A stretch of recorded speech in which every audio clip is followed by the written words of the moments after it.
Hi, everyone. My name is Dane Herder. I'm a senior at Jordan High School, and I'll be studying electrical and computer engineering at the University of Texas at Austin. And can I say one thing? Thank you, all of you, for dressing up so nice and neat and helping me celebrate my 19th birthday today.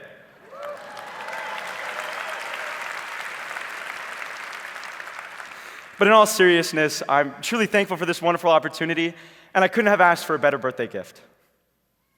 I grew up in a Christian household. My family was very involved in the church, and my grandfather was always the one to wait till the last note was sung before we can even think about leaving. I still grew up with a lot of questions, asking, where's my place in this world? Is God real? And where will I go when I die?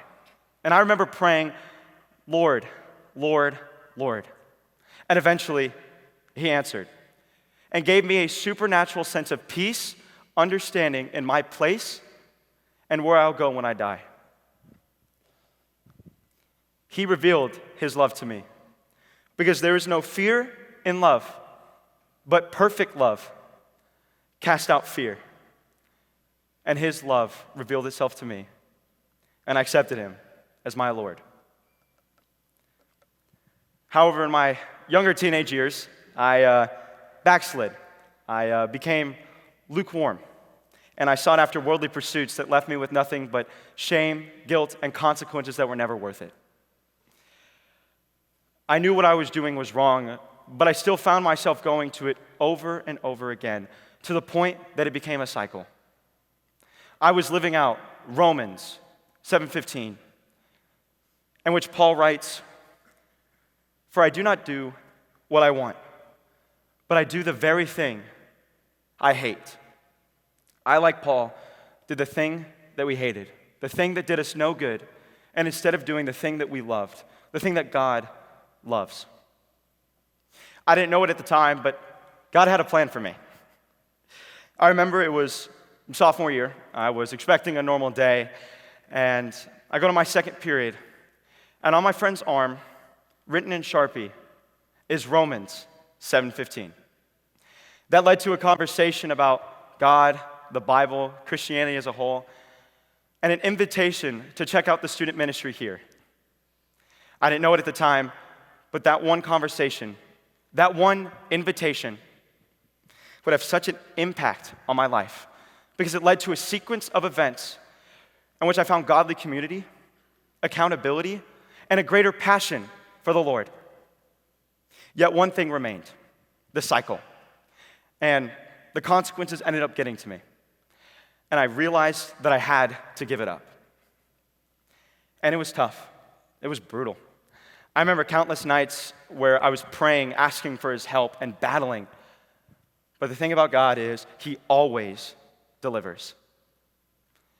Because it is his love that heals. It's his love that breaks the chains. And now, I have peace, joy, and pleasure in my day-to-day life that I try and carry with me to the best of my ability. Now that I was walking forward and had nothing holding me back, God called me on to do a little bit more, to serve. I had the amazing opportunity of serving as a sixth grade camp leader, in which I saw life change happen before my eyes as kids accepted Christ. I got to see the joy that was in my life and theirs as well. I got to teach at Next Level, which is for 4th and 5th grade Bible study, in which I taught about worship and appreciation for the earth that God created. And in that, developed a newfound appreciation for everything God has done in my life. You know, to me, it's still crazy that I'm actually standing up here today. If you asked me when I was in 7th grade, when all I did was play video games and did nothing worthwhile, I would not have believed you for a second that I would be up here today. Now, I'm no longer living out Romans 7:15, but instead living in the newness of life that is brought by Jesus' death on the cross. I wear this band every day, and it reads Tetelestai. In English, those are Jesus' final words on the cross. It is finished. And there's nothing you can do, and there's nothing I can do to change that. All we must do is accept his free gift that he has offered to us. Now, God has taught me a lot through all of this. He's taught me that sometimes it takes doing the uncomfortable, giving up the comfortable in our lives to find peace and joy. And I know it's hard. Look, we're human after all, right? We're going to make mistakes. But his love and his forgiveness is as far as the east is from the west. It's everlasting. Because when you place your trust in the Lord, you are a child of God forever.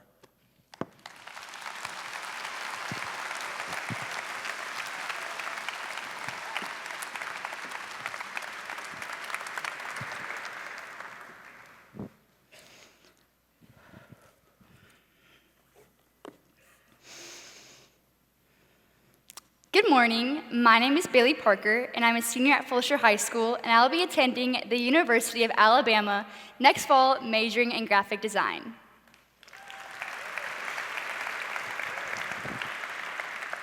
Going back to the beginning, I grew up in a strong Christian household, always attending vacation Bible school and Sunday school.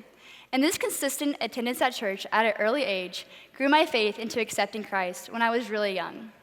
I was in the 4th or 5th grade when I gave my life to Christ, as well as getting baptized just 1 year later, because I recognized the importance of turning away from an old life of sin into a new one with Christ in it.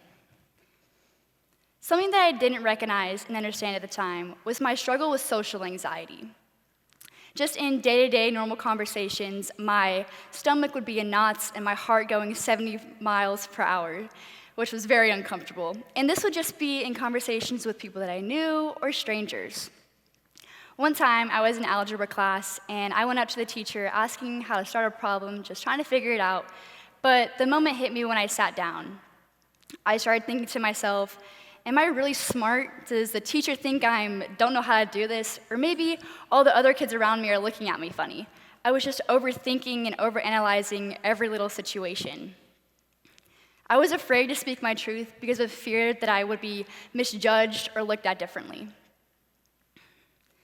In 2020, I spent a lot of time at home. Well, we kind of all did because of the virus. And there was this one afternoon where I laid out my beach towel in the front lawn, as well as my Bible in my hand and my little devotional beside me. And in that moment, I was able to be still. In that moment, it was quiet. In that moment, it was just me and God. There were no anxious thoughts running through my brain or my stomach twisting in knots.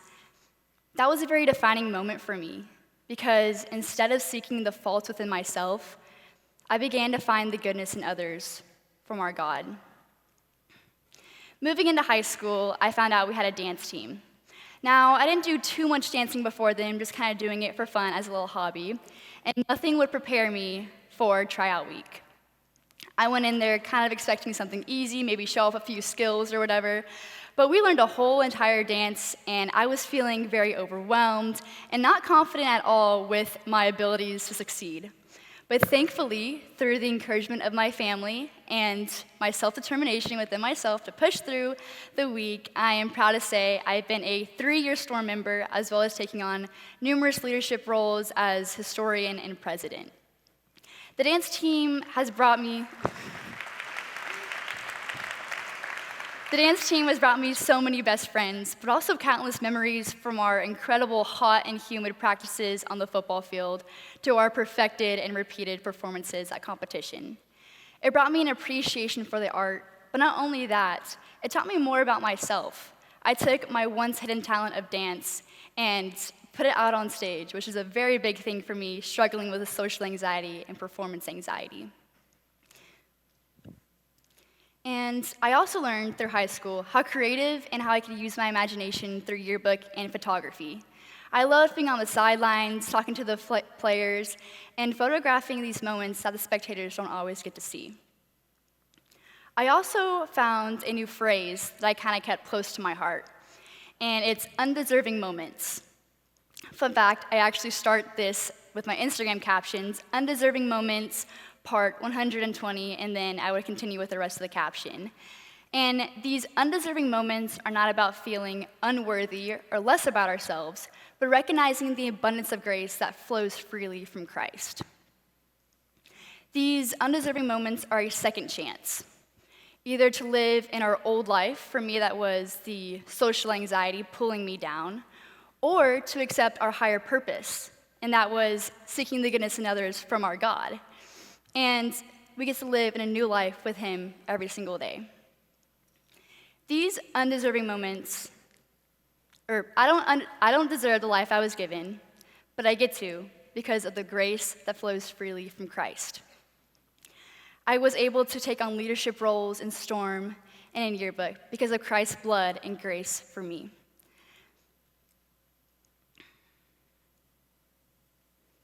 I don't deserve to be here, but I get to because of the most undeserving thing that Christ did for you and me. Even though my life with Him is not perfect, it's His love for you and undeserving grace that we get to.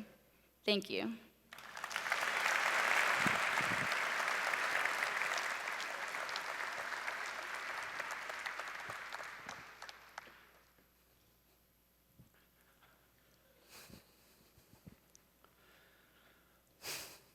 Hello, my name is Deacon Stanfield. I'm 18 years old and a senior at Jordan High School. I live in a big family, and everybody in my family loves sports, and my particular passion is the game of football. Ever since I was little, my family has gone to second. Before 1463, it was the West Campus, which is where I ultimately gave my life to Christ at the all-knowing age of 6 years old. Now, as a six-year-old would, I knew that Christ died on the cross for our sins, and I could also tell you that Jonah got swallowed by a whale. But what I couldn't tell you is that following Christ in life does not guarantee everything to be easy.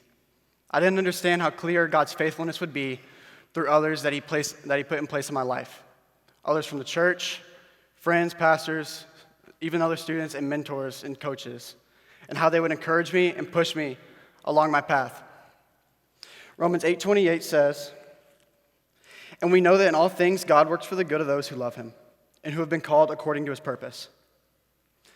In 6th grade, my house got flooded by Hurricane Harvey. That was tough. My family was homeless for a little bit, and we jumped around houses, but thankfully, people from the church reached out and were able to give us shelter and care. Even through all that hardship, I still had a passion for football. And I was looking forward to going into my 7th grade year at Seven Lakes, because this would be the year that I would try out tackle football. This would be the first ever year I played tackle. So when I tried out, I was basically the best player on the team. No, I'm just kidding. I didn't make A team. I didn't make B team. I didn't make C team.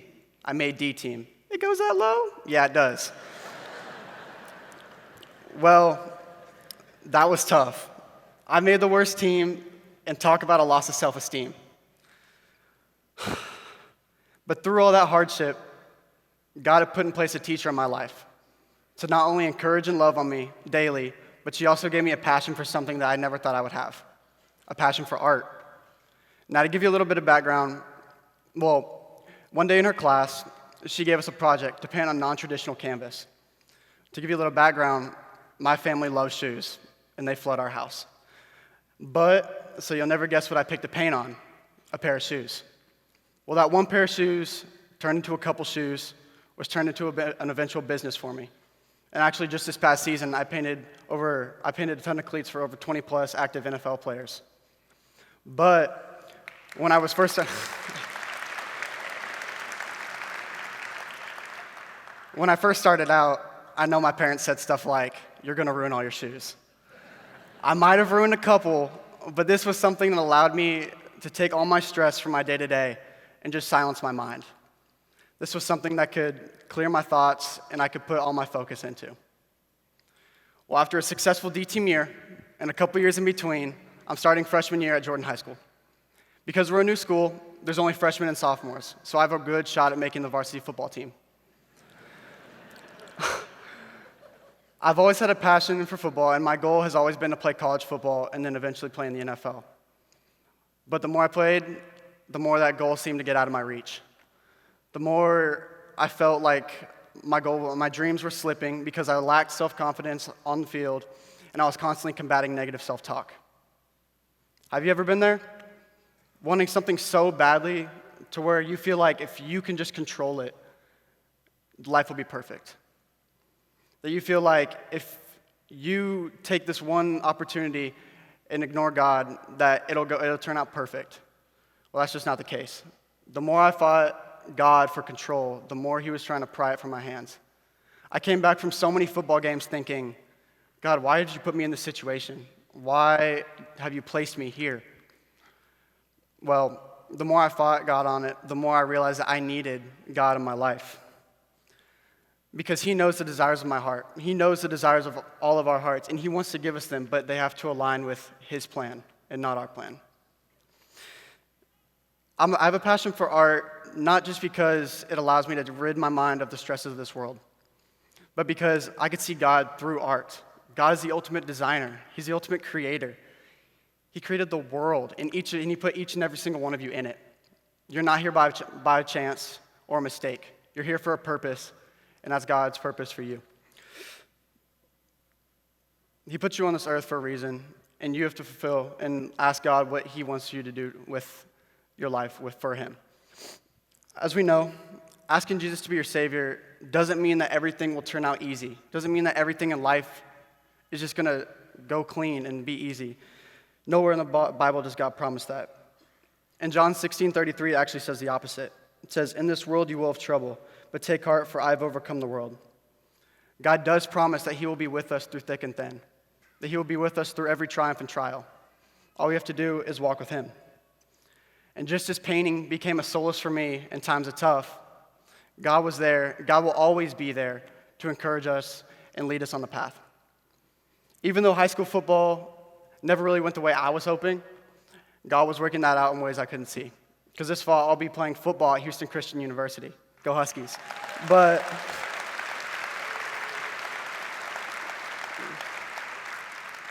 we follow God out of faith. Faith that he knows what's best for us, that he has a plan for our lives. And so often he shows us this plan by placing such incredible people in our lives to help guide us and keep pushing us forward. The most clear way that I've seen God work in my life is through the people that he's put in place in my life. Thank you.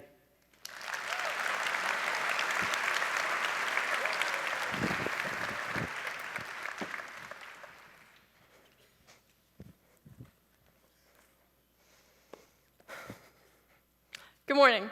My name is Sienna Gelotti, and I'm a senior at Tompkins. I will attend Texas A&M University in the fall to study business and entrepreneurship.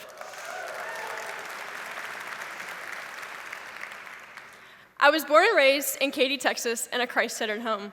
My parents are two incredible, God-fearing people who push me daily to be the best version of myself and to be mentally strong. When I was 7 years old and in my playroom, I accepted Christ for the first time. I was sitting with my mom, and we were reading a book about heaven and what it looks like. I was baptized here at Second in August 2017. Growing up going to church helped me to have a firm foundation in my faith. Going from Giggle, then Jump, and finally this amazing high school youth group helped to foster my relationship with God. Second truly has the most amazing youth group. I've experienced leaders pouring love and truth into me on the third floor, as well as a solid Christian community. My sophomore year, I went to Beach Retreat for the first time. Silent Sounds sparked my love for the Word. Being able to sit on the beach and learn about God with other believers was something I had never experienced before. I left Beach Retreat feeling hungry to know more about God, and my quiet time grew more intimate and intentional. Little did I know this would play a crucial part in my survival in the upcoming school year. My dad's played baseball his entire life, so of course I've played softball my entire life. I remember driving to tournaments at the crack of dawn with my dad blasting Nothing But a Good Time by Poison, AC/DC, and other 80s rock and roll. Softball was a huge part of my life. I had grown from playing league ball to travel ball, which was super competitive. I got to play with my best friends and my sister Tatum every weekend. However, at the end of sophomore year, beginning of junior year, it changed. The sport that I had once loved now gave me anxiety, and I dreaded it daily. I would make a mistake on the field and have a full-on panic attack in fear of what the coaches and older girls would think of me. Or I would strike out and struggle to get past it. I didn't want to disappoint my parents. I'm a huge people pleaser. However, they were the opposite of disappointed. They encouraged me to pray about whether or not to quit, and so I did. I got into the Word, and I prayed, and I asked God for an answer. Quitting was the best decision of my life, by the way. I learned that my life was not just about softball. I saw that God's plan for me was not just to be a softball player. I saw that it wasn't about where I go in life, but more about who I become in Him. I saw I was not meant to just hit balls. I was meant to share the gospel with people. Psalm 34:4 says, I sought the Lord, and He answered me and delivered me from all my fears. God removed this one thing that caused me anxiety and gave me joy. At the same time, I was dealing with unhealthy relationships. I struggled with anxiety and fear daily. I couldn't see a way out. The only thing that kept my head above water was my quiet time. I would sit in my room in the evening consistently, reading my Bible, talking to God, praying and begging for an answer and a way out. I was reading through Exodus, and I identified with the Israelites escaping Egypt. While the road out was hard, God was watching over them, and He had them. My road out was not easy, but He had me, and all I had to do was surrender to Him and trust that He would get me out, and He did. Exodus 14:14 says, trust in the Lord your God. All you have, no, that's not it.